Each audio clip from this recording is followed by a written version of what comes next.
আমি আগের মতো কেন ভিডিও আপলোড দিচ্ছি না, কী কারণ, কী হয়েছে, আমাকে অনেক ভাই আপুরা জিজ্ঞেস করেন। আজকে সব কিছু আলোচনা করব।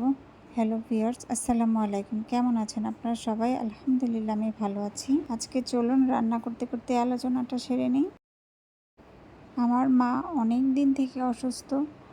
আমার মায়ের সেবা যত্ন করতে হয়, আমার মাকে পর্যাপ্ত সময় দিতে হয়।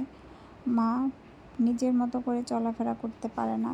এখন আলহামদুলিল্লাহ আগের চাইতে একটু ভালো আছে, সুস্থ আছে, একটু একটু হাঁটা চলা করতে পারেন। আগে নিজের হাত দিয়ে খাবার খেতেও পারতেন না, এমনকি হাঁটা চলা করতে পারতেন না।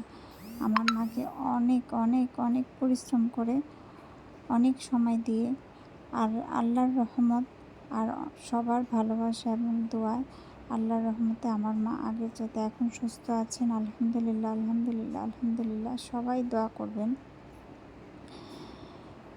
এই জন্য আমি আগের মতো ভিডিও আপলোড দিতে পারছি না, সেটার জন্য আমার কোনো দুঃখ নেই। আমার পেজ ডাউন হয়ে গেছে, ইনশাল্লাহ আমি যদি আবার আগের মতো কাজ করি হবে ইনশাল্লাহ।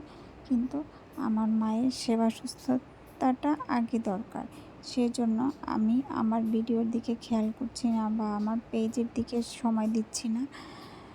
হবে একদিন ইনশাল্লাহ, কিন্তু আমার মায়ের কাছে আমার সময়টা বেশি দিতে হচ্ছে। আমি এটাকে আগে প্রায়োরিটি দিচ্ছি, আমার পেজটাকে আমি প্রায়োরিটি দিচ্ছি না।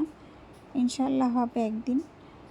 আগে আমার মা সুস্থ হোক, সুস্থ যেন থাকে। সবাই দোয়া করবেন আমার মায়ের জন্য। আলহামদুলিল্লাহ আগের চাইতে ভালো আছেন। এই জন্য আমি রীতিমতো ভিডিও আপলোড দিতে পারছি না। এই হলো ভিডিও আপলোড না দেওয়ার কারণ। আর আজকে আমি মুরগির মাংস রান্না করতেছি।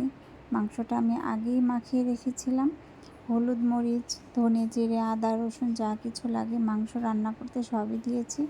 কিন্তু এখানে আমি শুকনা গুঁড়া মরিচটা দিইনি। শুকনা গুঁড়া মরিচটা দিলে আমার মা ঝালের জন্য খেতে পারেন না, সেজন্য শুকনা গুঁড়া মরিচটা আমি দিইনি। তাছাড়া সব রকম মশলাই দিয়েছি। আর এখানে লাস্টে আমি কাঁচামরিচটা দিয়েছি। কাঁচামরিচটা জাস্ট একটু নামানোর আগে এই যে হালকা ভেঙে দিয়েছি, যাতে একেবারেই ঝালটা বের না হয়।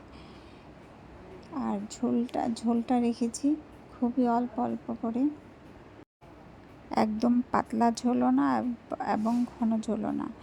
কেমন হয়েছে আমার আজকের রান্না এবং ভিডিও কমেন্ট করে জানাবেন। আল্লাহ হাফেজ।